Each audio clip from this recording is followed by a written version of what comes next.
Okay, so I'm calling this connection or connections, and what I mean by that is that everything is connected.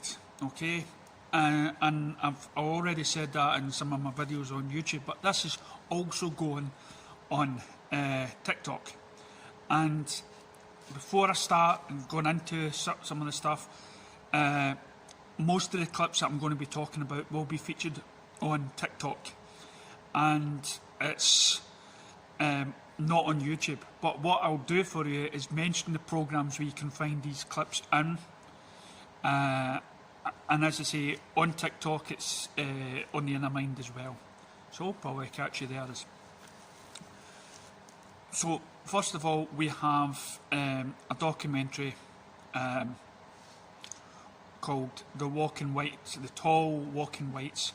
And when I looked at the programme on Amazon, it had like 2 stars. So I thought, right, okay, I'm just going to watch it anyway. I want to find out what these whites are, these big tall whites. And you find out that there's this lovely old man in it, and he's talking about his experience in Vietnam, and the stuff that he's seen there, and how pretty intelligent that he was, and great on maths. Basically had a great head on his shoulder, and he was awarded so many medals and whatnot for bravery and stuff. Anyway, so he goes to the Nevada desert and stuff like that, and for his next bit of duty, whatever, and he goes to this weather station, and while he stayed there, he came across these beings, and these beings were these sort of humanoid, sort of big white people, men and women and children, a lot different from us because our atmosphere was different. But while you were watching this programme, again, watch it yourself and find out.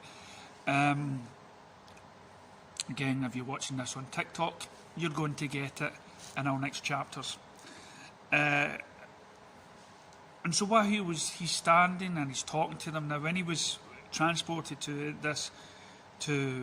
the weather station, a lot of people were frightened because they had seen these sort of white people and stuff like that, and you gather that the government already knew about them, right? That they knew that they were there, and he'd seen the sort of crafts that they were flying in, and he was and he got to talking to them, and they were frightened of him as well because they were kind of fragile people as well. Like if you get stung by a bumblebee, it could kill you and stuff like that. So they were very wary of people, and he gives a great explanation on not just the tall whites, but of course the other aliens that had visited, like the Greys.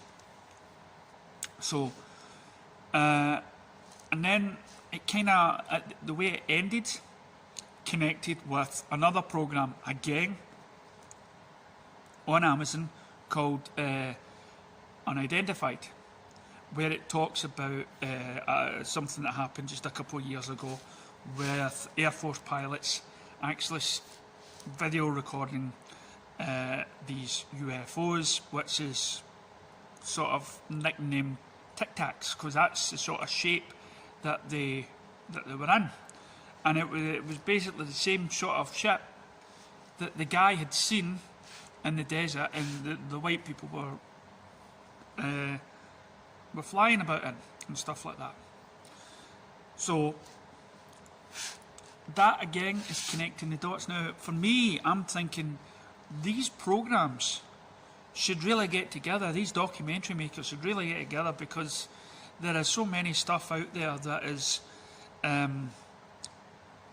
connected. And of course, in that interview again, they were talking about these aliens and how they had, some of them were sort of hovering above the ground because of the stuff that they were wearing.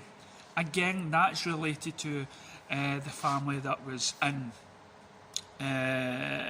was it Africa or something, the school children who saw the children. I think it's Joe Rogan talked about it as well, and how these school children and teachers witnessed these aliens and they came over and they were floating above the ground and they were worried about the future and stuff. That also related to another story where a guy that was told he was going to talk to one, and he was warned that they normally hover above the ground because they can't walk properly and they would like waddle like a duck. So everything's like connected, you know. And then so you take that inside, and then you've got the episode, the program called Capturing the Light. Again, these episodes can be found on TikTok. So again, on Amazon, you've got Capturing the Light, and in that episode, close to the end, you see these wee sort of light bulbs. And they're flying, and you can see them sort of going past people in the house and stuff like that. And there was one woman who was a wee bit frightened, a wee bit scared of giving an interview. Then as the film records, you can see this sort of ball of light or whatnot just pass by her, and suddenly she's given this bit of confidence to talk. Whether it's related or not, who knows, but she was not really aware of it, probably because it was something that was easily picked up with a camera. And the woman told him, we see these lights all the time, these wee balls. And I think back to the movie Close Encounters of the Third Kind, and and it always kind of thing with me when I'd watched the film. I know it's a movie and everything else, but the ideas must have spanned from these stories, where you've got something like Richard Dreyfuss and he's sitting in the car, and you've got these balls of light, and they're all sort of hovering over his car, and they're not spaceships, they're just these wee balls of light. So then I'm watching these sort of supernatural programs, and you've got you have people that believe they've seen ghosts or spirits, and again, it's sometimes it appears as a ball of light. And now this dates back, now there's a program again, Amazon, called On the Trail of the UFO. And around about the 7th episode, it's all about these lights that can be found in the park someplace in America. And I often question, has there been any sightings here? Well, of course there has. Probably not documented, but we have the iconic Will-o'-the-Wisp, these wee balls of light. And it was actually in one of the animated Disney films in the Highlands, where the girl follows the trail of wee white lights. It's the spirit of the woods and whatnot. So of course it happens all over the world, and people see that in tribes, see these balls, and it becomes a part of legend, a part of myth. So we take the balls from that, we take the ghosts and whatnot, the balls of light, and that brings us down to the consciousness. To the fact that, and this is just my idea of connecting the dots, that these balls of light, the one that was in Capturing the Light, the one that was featured in the Trail of the UFO, these were all symbolic of somebody's consciousness. And of course you can't, and unless you're more intellectual, more higher advanced sort of species you can use that, and people that have out-of-body experiences people that can see their bodies as they lift off probably transform into some sort of light. Ghosts as well, and ghosts is like these consciousness that are still stuck here, that are still not too sure that they want to move on, and so they stay about. Now, if that was the case, then why would the whole world, whole population, because billions of people die every day, every minute, and everything else, surely we'd be all surrounded by all the sort of balls? Well, not necessarily, not if we're not advanced enough to do this, and not everybody has these out of body experiences, and if they did have, when you're in an operating theatre, you probably, your brain would probably not register these sort of things. But if you were an advanced sort of species out there that can take your consciousness and send it out to people as some sort of scout, then that would explain a wee bit of it. And in the woods, which is normally where some of the UFOs or trees or whatnot of beings has been found.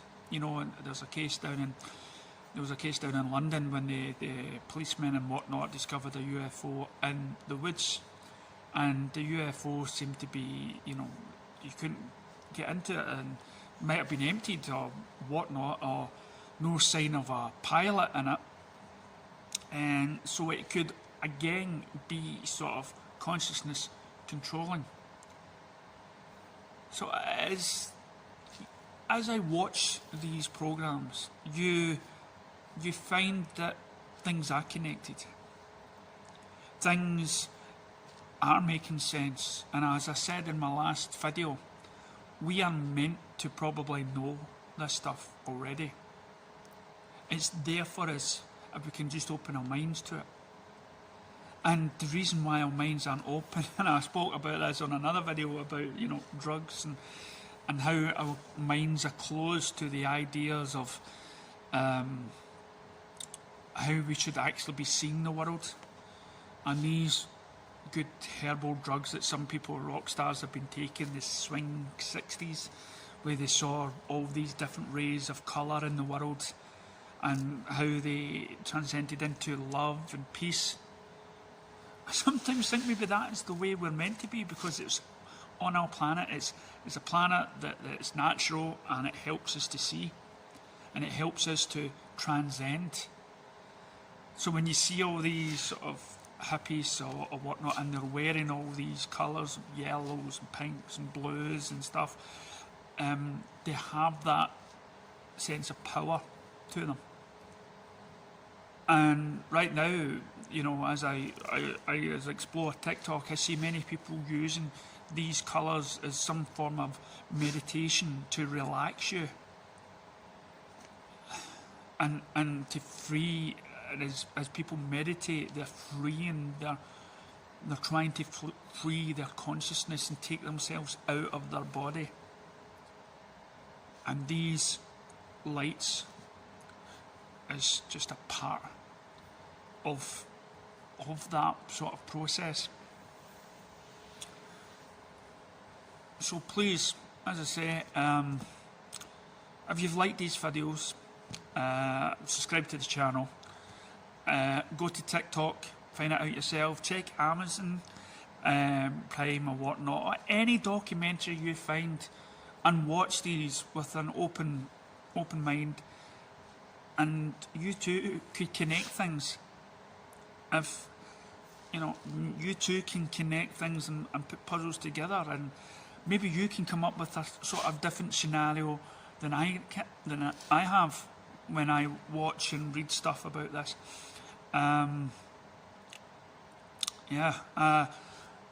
Right now on TikTok, and I don't know if I've done it on my videos before, but I'll be going on to the ghost experiences and how that relates to to just now, to watch how it relates to life, and that we should probably embrace all these sort of ideas of mediums or people that have these different senses, and why it shouldn't be feared but embraced, because it is a part of our future. It's a part of our families and everything else, and it's more proof that life carries on after death. Thanks very much for watching.